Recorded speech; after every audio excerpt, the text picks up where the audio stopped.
বিসমিল্লাহির রহমানির রহিম। আসসালামু আলাইকুম। নিজের পক্ষ থেকে সবাইকে স্বাগতম। তো বন্ধুরা, আজকে আমি তৈরি করে দেখাবো মেয়ে বাবুদের নিমা।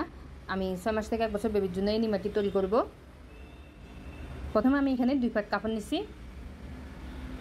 এখন দেখিয়ে দিব আমি কাপড়টি চড়াই নিছি 16.5 ইঞ্চি, আর জামাটির লম্বার কাপড় নিছি আমি 11.5 ইঞ্চি। ঠিক আছে, নিচে আমি কুচি দিব, আরও বাড়বে, উপরে আবার 2 ইঞ্চি মতো ফিতে হবে। টোটাল এই জামাটির লম্বাটা হবে হলো 14.5 ইঞ্চি। তো প্রথমে আমি এই যে এখানে হাতার কাপড়টি কাটবো। তো এই যে 2 ইঞ্চির মতো উপর ফিতে হবে, এই জন্য কিন্তু নিচে আমি 2 ইঞ্চির মতো দিব ডিপ, আর 1.5 ইঞ্চির মতো দিছি আমি ছড়াটা। ঠিক আছে, এরপর গলাটা দিব আমি 2.5 ইঞ্চি। তো আপনারা কিন্তু আপনাদের বেবির এই যে বডি অনুসারে গলার কাটিং আর এই যে হাতাটা কাটিং করবেন, অর্থাৎ নিয়মটা অনুসরণ করে কিন্তু সব বয়সের বেবির জন্য কিন্তু এই জামাটি আপনারা তৈরি করতে পারবেন। তো নিচে আমি কুচি দিব, এই যে কুচির জন্য আমি কাপড় নিচ্ছি 2.5 ইঞ্চি। তো এখানে কিন্তু আপনারা কুচি যে পরিমাণ দিতে চান ওই পরিমাণ মতো কিন্তু কাপড় নেবেন। আমি নিছি 41.5 ইঞ্চি। ঠিক এই যে এভাবে করে কুচি হবে। তো এরপর উপরে কিন্তু আমি পাইপিং দিব, অর্থাৎ ফিতা দিব, গলায় পাইপিং দিব, আর হাতার উপরে কিন্তু আমি ফিতা দিব। তো এই জন্য কিন্তু আমি এই আড়াআড়িভাবে কাপড় কাটবো। তো আপনারা সবসময় কিন্তু এই যে ফিতার জন্য বা পাইপিংয়ের জন্য আড়াআড়িভাবে কাপড় কাটবেন। ঠিক আছে,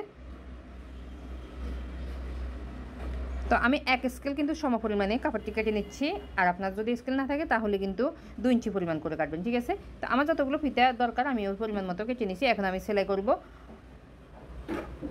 তো প্রথমে একটা পার্ট সরিয়ে নিব, সরিয়ে নিয়ে এরপর আমি এই যে মাঝ বরাবর কুচি দিব। তো আপনার গলা এই যে নিচের দিকে লম্বাটা কতটুকু চান সেই পরিমাণ মতো কিন্তু কুচি দিবেন। বেশি কুচি দিলে আবার গলাটি ছোট হয়ে যাবে, আবার কম কুচি দিলে কিন্তু গলাটি বড় হয়ে যাবে। নিয়ম মতোই দিবেন কুচিগুলো।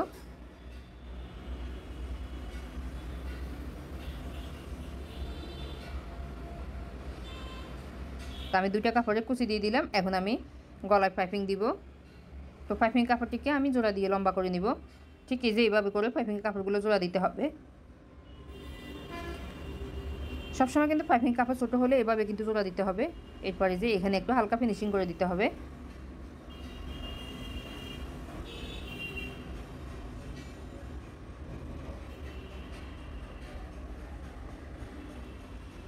তা এখন আমি জামার কাপড়টি নিলাম, নিয়ে এই যে ঠিক এভাবে করে পাইপিং কাপড়টিকে বসাবো। তো জামার কাপড়টি কিন্তু উল্টো থাকবে পাইপিংটি বসানোর সময়, আর পাইপিং কাপড়টি উল্টো থাকবে।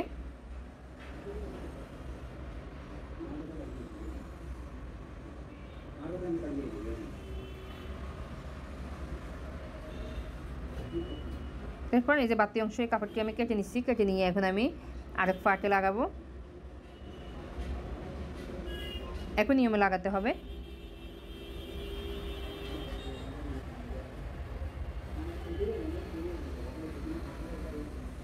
তো এরপর বাড়তি অংশ এই কাপড়গুলো আমি কেটে নিলাম। কেটে নেওয়ার পরে এখন আমি এই যে সোজা সাইডে নিয়ে আসলাম।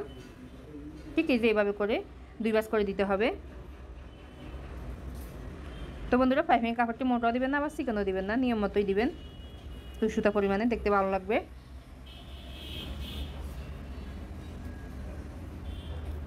আমি পাইপিং কাপড়টিকে সোজা সাইডে কিন্তু সেলাই করছি। তো এখন নিয়মে আমি এই পার্টটাও সেলাই করে নিব।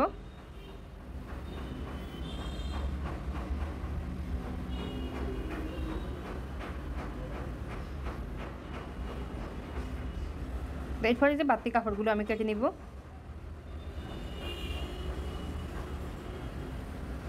কেটে নেওয়ার পরে এখন আমি একটা পার্ট রেডি করব। ঠিক আছে, এই যে আমার 2টা পার্ট কিন্তু এখন রেডি। আমার এই যে 2 সাইডে কিন্তু আমি পাইপিং দিব, নিচে কুচি দিব। তো একটা পার্ট আমি রেডি করে নিব, বাকি পার্টটা আপনারা একই নিয়মে রেডি করে নেবেন। ঠিক এই যে এভাবে করে ধরে তারপর সেলাই করতে হবে। তো এই পাইপিংটা লাগানোর সময় কিন্তু আপনারা কাপড়টি লাগানোর সময় উল্টো সাইডে লাগাবেন।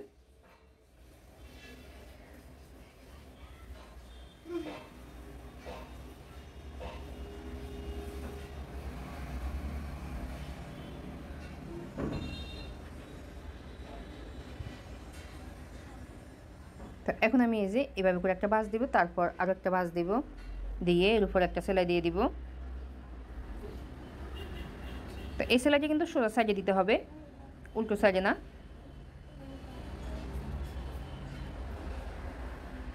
আমি পুরো কাপড়টির ভিতরে কিন্তু আমরা যেভাবে ফিতা তৈরি করি ঠিক ওইভাবে কিন্তু তৈরি করে নিব।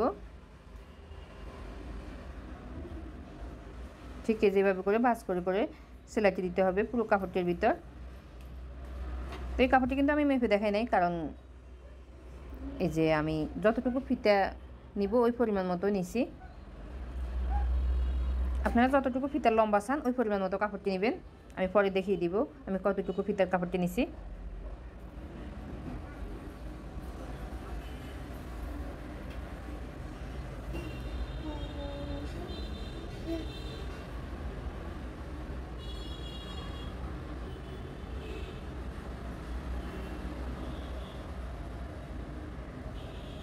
এখন দেখিয়ে দিব এই যে আমি ফিতার লম্বাটা কতটুকু দিলাম।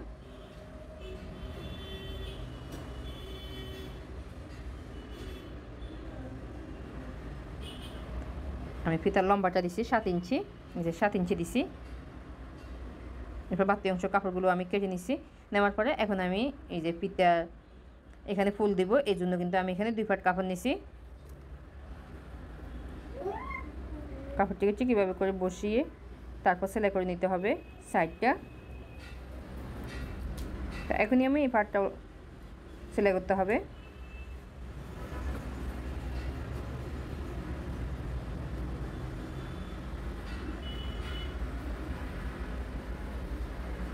তো এরপর উল্টে নিলে এই যে খুব সুন্দর একটি ফুল তৈরি হয়ে গেল। এরপর আমি 2টা কাপড়কে এভাবে করে ভাঁজ করে দিব। এরপর আরও একটা ভাঁজ করে টোটাল আমি সাইড ভাঁজ করে দিয়ে এরপর এই যে এখানে আমি কেটে নিব। তা এখন আমি এই যে ফিতা এই নিচে কুচি দিব, এই জন্য আমি কুচির কাপড়টিকে নিচের এক সাইড কিন্তু সেলাই করে নিচ্ছি প্রথমে।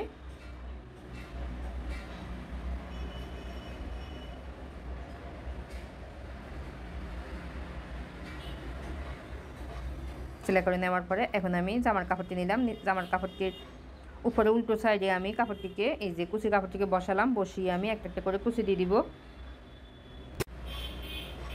তো এভাবে করে এই যে পুরো কাপড়টির ভিতরে কুচি দিয়ে দিতে হবে। আমি কুচিগুলো দিয়ে দিলাম। চাইলে উপরে কিন্তু আপনারা একটা সাপ সেলাই দিয়ে দিতে পারেন। তো আমার একটা পার্ট রেডি, বাকি পার্টটাও আমি অফ ক্যামেরায় সেলাই করে নিচ্ছি।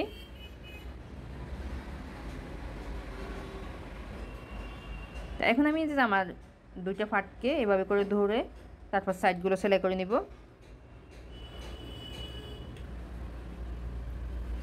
তো বন্ধুরা, আমার ভিডিওটি যদি আপনাদের ভালো লাগে তাহলে একটা লাইক দিবেন, আর আপনি যদি আমার চ্যানেলে একেবারে নতুন হয়ে থাকেন প্লিজ চ্যানেলটি সাবস্ক্রাইব করার অনুরোধ রইল। তো এই যে এইভাবে করে সাইডগুলো সেলাই করে নিতে হবে।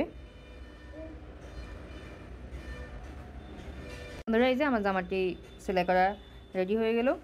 খুব সুন্দর একটি বেবি নিমা। তো বন্ধুরা, সবাই ভালো থাকবেন, সুস্থ থাকবেন এবং নিরাপদে থাকবেন। আল্লাহ হাফেজ।